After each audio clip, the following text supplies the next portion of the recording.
काँग्रेसला जागा मिळाली नाही याचे पडसाद सांगलीतल्या काँग्रेसच्या मेळाव्यात पाहायला मिळाले। विश्वजित कदम यांनी अस्वस्थता व्यक्त करतानाच मविया नेत्यांना खडे बोलही सुनावले।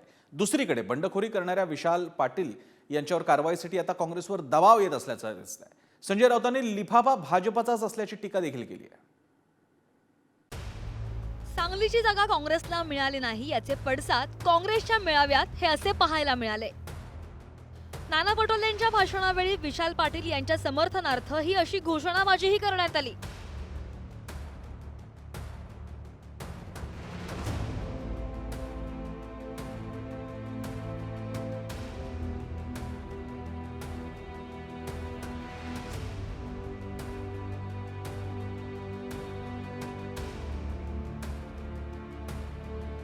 सांगलीमधील काँग्रेसमध्ये असलेली नाराजी या निमित्तानं पाहायला मिळाली। विशाल पाटील यांच्या पाठीशी अखेरच्या क्षणापर्यंत ठामपणे उभ्या असलेल्या विश्वजित कदमांनी सुद्धा त्यांच्या मनातली अस्वस्थता प्रकट केली। अचानकपणे आदरणीय उद्धव साहेब या ठिकाणी आले आणि त्यांनी ही सांगलीची जागाची उमेदवारी जाहीर करून टाकली। असं होतं लोकशाहीमध्ये, असं होतं निवडणुकीच्या पार्श्वभूमीवर। आज या जिल्ह्यामध्ये जर आम्ही काँग्रेस पक्षाचे आमदार कार्यकर्ते असेल तर किमान आम्हाला विचारायचं तरी की काय करायचं। एक तर जागा देणं चुकीचं होतं हे आमचं ठाम मत आहे आणि या मताशी मी कधी बदलणार नाही। ठाम मत होते माझं। लहानपणी आम्ही काय ते साप सीडीचा खेळ खेळायचो आणि त्याला ते असतं ना डाईस म्हणतात तिकडे, फासे बरोबर ना।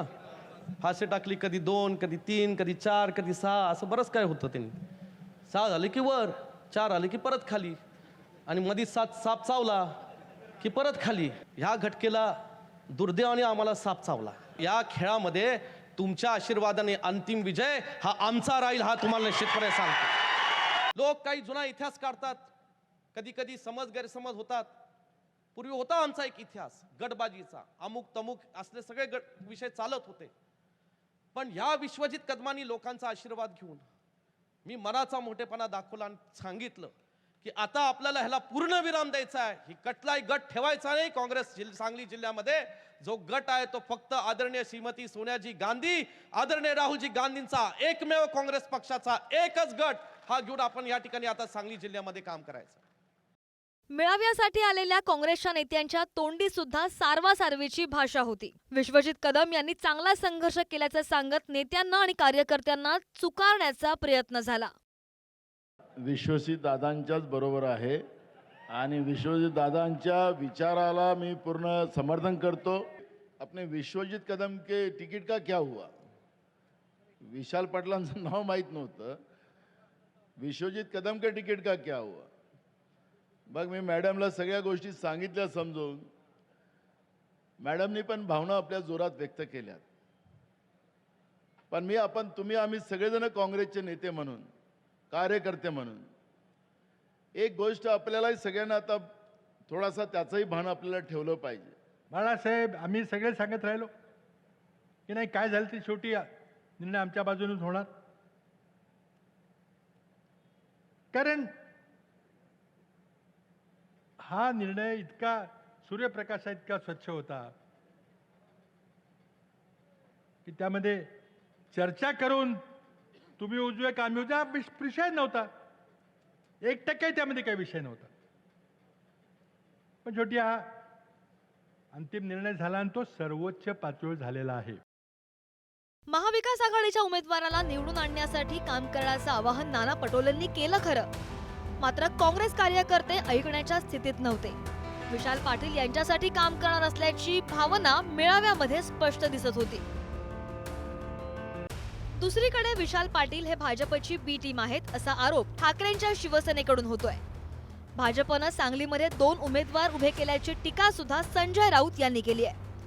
अपक्ष लढणाऱ्या विशाल पाटील यांना लिफाफा हे चिन्ह मिळालंय, तो भाजपचा असल्याची टीका सुद्धा राऊतांनी केली आहे। तर भाजपचे उमेदवार संजय काका पाटील यांनी सुद्धा विशाल पाटील पाकिट घेऊन निवडणूक लढवत असल्याची टीका केली आहे। मला असं वाटतं तिथे भारतीय जनता पक्षानं 2 उमेदवार ठेवले आहेत। एक उमेदवार कमी पडतो आहे चंद्रहार पाटीलला, त्याच्यामुळे भारतीय जनता पक्षानं दुसरा उमेदवार लिफाफा घेऊन पाठवलेला आहे। त्याच्यावरती आम्ही योग्य वेळी बोलू, याच्या मागे कोण आहे कोणाची प्रेरणा आहे, कोणाची ताकद आहे, हे भारतीय जनता पक्षाचं कारस्थान आहे. भारतीय जनता पक्षाला सांगलीची निवडणूक सोपी जात नाही आहे. त्यांना एका दिवसात चूक लक्षात आलेली आहे विशाल पाटलांना, की आपण बंडखोरी करून चूक झालेली आहे. विशाल पाटील म्हणजे आज ही भाजपची बी टीम आहे. मी सरळ स्पष्ट म्हणेन, भाजपचं पाकिट घेऊन पाकिट या चिन्हावर ते आज उमेदवारी करतायत. त्यामुळं ह्या गोष्टीला मी महत्त्व देत नाही. ज्या माणसांनी अनेक संस्था बंद काढल्या, भ्रष्टाचार केला, अनेक लोकांना अडचणीत आणून त्यांना उद्ध्वस्त केलं, 8-9 उद्योगधंदे या मंडळींनी बंद पाडलेत. ज्यांना सहकारातल्या संस्थेवर जगायची सवय लागलेली आहे त्यांनी आमच्यासारख्याची मापं काढू नयेत. मी एक खमक्या मनुष्य आहे. एकदा तुझ्या भावाचा, एकदा तुझा 19ला आणि आता परत तुझा मोठ्या फरकानं पराभव करायसाठी या जिल्ह्यातल्या जनतेनं ही निवडणूक हातामध्ये घेतलेली आहे. कोल्हापुरातील काँग्रेसचे अधिकृत उमेदवार छत्रपती शाहू महाराज यांच्या विरोधात बंडखोरी करणारे उमेदवार बाजीराव खाडे यांना काँग्रेसनं पक्षातून 6 वर्षांसाठी निलंबित केलाय. अशीच कारवाई विशाल पाटील यांच्यावर करावी असा दबाव महाविकास आघाडीकडून असल्याचं सांगण्यात येत आहे. कारवाई करणार असं सुरुवातीला प्रदेशाध्यक्ष नाना पटोलेंनी सांगितलं खरं, मात्र मेळाव्यानंतर दिल्लीतल्या अहवालानंतर कारवाईबाबत निर्णय होणार असल्याचं त्यांनी म्हटलंय. आज हा सगळा अहवाल आम्ही दिल्लीला पाठवू आणि केंद्रात दिल्लीतून जे काही आदेश येतील त्याचं पालन केलं जाईल. तर दुसरीकडे सांगलीतील 2ही उमेदवारांचं डिपॉझिट जप्त करू असं विशाल पाटील सांगतायत. काँग्रेसवर धर्मसंकट आहे, आपल्यावर कारवाई होईल असं वाटत नाही असं सुद्धा विशाल पाटील म्हणालेत. आणि ठरलेल्या कुस्तीत कुणी जिंकायचं तर संजय काकांनी अशी परिस्थिती निर्माण करत ठेवली. हा भाजपचा अजेंडा आहे.